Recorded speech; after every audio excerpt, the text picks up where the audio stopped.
is up, my butterflies? It's your girl Becca, coming to you guys with a highly requested video. Yes, I know I haven't posted on the channel in a very long time, but as you can see by my last video, I actually had my baby girl.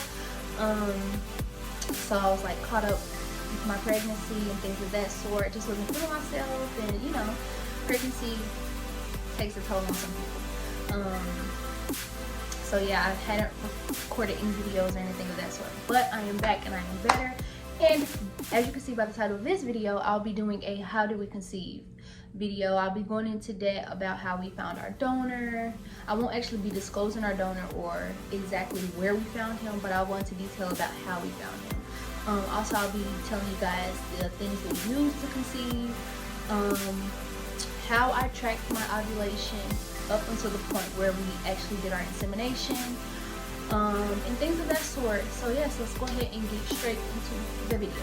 So first, let's start with the things that I use to conceive. So what I actually used to conceive, I used a period tracking app called Glow. I also used a ovulation tracking app that's actually linked with the ovulation test that I purchased.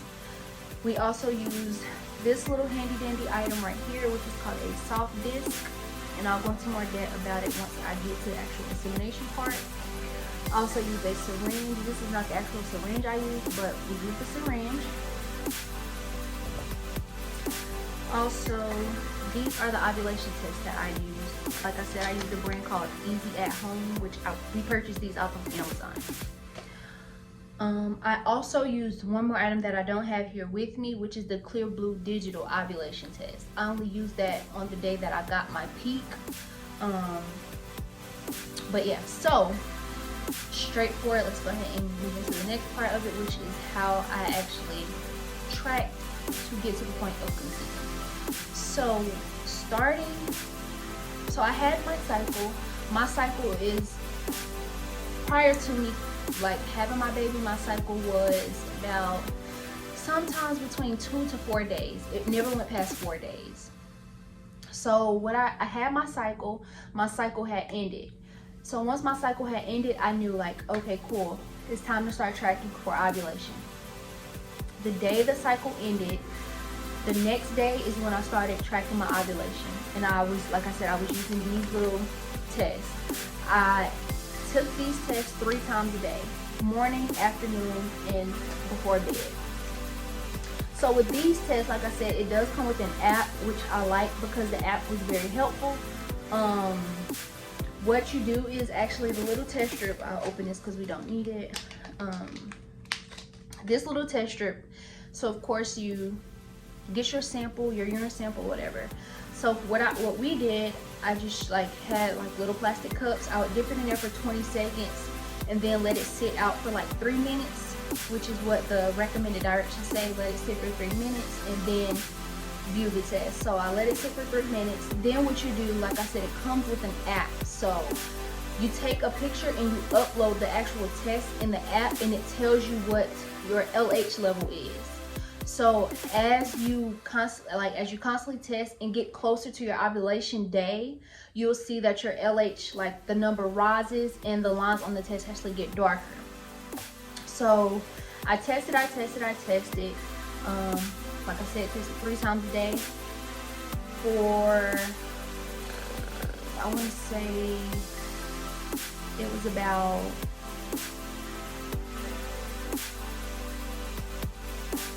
maybe, so my cycle actually ended on the 28th of August, and I got my peak on the 6th of September. So once I realized that I was getting my peak, so actually before I get to that part, so I had been testing. I had tested 2 times, 2 times a day that I got my peak. So I tested with these actual strips, and I noticed that the line was getting a little darker, but it wasn't where it was actually like meeting the control line, which is what they say. So for these tests, they basically say once your sample line is as dark as or darker than the control line, that's how you know you've reached your peak. So my line was like, it wasn't as dark like, it wasn't as darker than the control line, but it had got like dark than what I was normally used to seeing. So something told me to just take a digital test. So I took the clear blue digital test. Like I said, this is the only time that I tested with the digital test, but something told me to take the clear blue digital test. So I took it, and it was like, either you get a flashing smiley, which means like ovulation is close, but it's not, or your peak is close, but it's not, you haven't reached your peak yet, or you get the solid smiley, which means you're at your peak or whatever. So I had tested with the clear blue, and it came back the solid smiley. So once I got the solid smiley, and at this point, let me just rewind a little bit. At this point, we had already reached out to our donor, and we had like our date set with our donor already. So prior to us actually getting the peak, we had already had set to receive a sample from our donor on the 9th, if I'm not mistaken, the 9th and the 9th and the 10th, because I was supposed to reach my peak on the 10th, just from like my period tracking app. So I will say, that's just like, your period tracking apps are an estimate. It doesn't mean that that's when it's going to actually happen. So it's best to test. But so we had reached out to the donor because it came sooner than we expected it to. So I reached out to the donor, but like I said, it was on September the 6th, which was a holiday. So my donor wasn't getting back to me, and I was just a little nervous, like, oh my God, I don't know what's gonna happen. He's not getting back. He's not getting back. He's not getting back. But then eventually he actually reached back out to me. So the day that I got my peak, I actually inseminated 6 hours after. So, and we did use a fresh donation for our samples, the cycle that we considered. So I reached out to my donor. 6 hours after that, boom, we got the sample. So with the sample, our donor, we met our donor, because we did use a known donor. Like I said, I'll get into that after we talk about how I conceived. But we got the sample from the donor. The donor put the sample into a sterile cup, met up with the donor, blah, blah, blah, got the sample. So we have the sample in a sterile cup. So babe actually inseminated me the first day. So what she actually did was, the sample is in the sterile cup. I'm just gonna use this little can. The sample is in the little sterile cup. So babe takes the syringe, puts it in the sterile cup, slowly pulls it up, like very, very slow, very, very, very slow, until all the sample is in the syringe. Once the sample is in the syringe, she flipped it upside down like this and pushed it just a little bit so that there's like an air bubble on the top, so that you can make sure there's no air trapped in the syringe, because that can actually kill off the little sperm cells, you know. So boom, once she did that, I was sitting back, propped up, and she slowly inseminated it, slowly. Boom. So that was all. So that was all that went in or whatever. So we received a nice size donation from the donor. So the remainder of the spermies or whatever, we poured into the soft cup just to, you know, put it in there. And we had a lot, so, but I don't know, because it was a fresh donation and we didn't actually do it like in a clinic or anything. I don't know how many actual cells it was. But it was a lot. But you know, you only need that one. So that's when we took this, which is the soft disc, pinched it closed like this, and inserted it inside. And this is what I'm put in to make sure that no spermies came down or anything, you know, like none of the fluid released from my body. So basically this traps everything in there and makes sure it holds, stays where it needs to be, so that the sperm is able to get to where it needs to go. So this little guy right here, I left it inside of me for 12 hours, which is the recommended time, because some people use these for their cycles, and on the packaging or whatever, it recommends only to use up for 12 hours. So I kept this in for 12 hours, which took me to the next morning at 6 a.m. No, yeah, so it was like 12 p.m. which is when I took this out.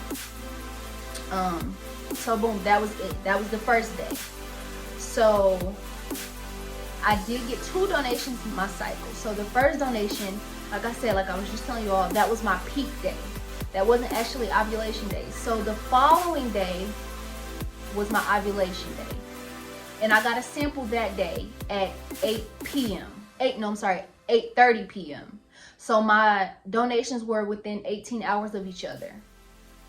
Peak day, ovulation day, within 18 hours of each other. So my second day that we did it, I did the same process, but this time Babe didn't do it because she had to be at work that night. So I did it myself. But I literally did the same exact thing that she did. Put the syringe inside the sterile cup, slowly pulled it up, make sure there was no air inside of the syringe by pushing it up, making sure a little air bubble was at the top. Make sure a little bubble was at the top, and then inseminating it into myself, and then putting the soft disc in. And like I said, I would prop myself up. So when I would prop myself up, I would sit in that position for about between 15 to 20 minutes. And then since I had the soft cup inside, I know nothing was gonna come out. So I felt like 15 to 20 minutes was perfect for me. So boom, that was literally it. We did the insemination 2 days in a row. Boom, that's all I did. I didn't do any extra, like taking any type of supplements or anything of that sort. I did take prenatal vitamins. I had already been taking prenatal vitamins, just to make sure, you know, my body is where it needed to be. So I had been taking prenatals for a while. I didn't just start taking them the cycle that I conceived. But for us, this was a first cycle success. We just tried it on a whim and it actually worked. Do we think it was gonna work? I did have doubt.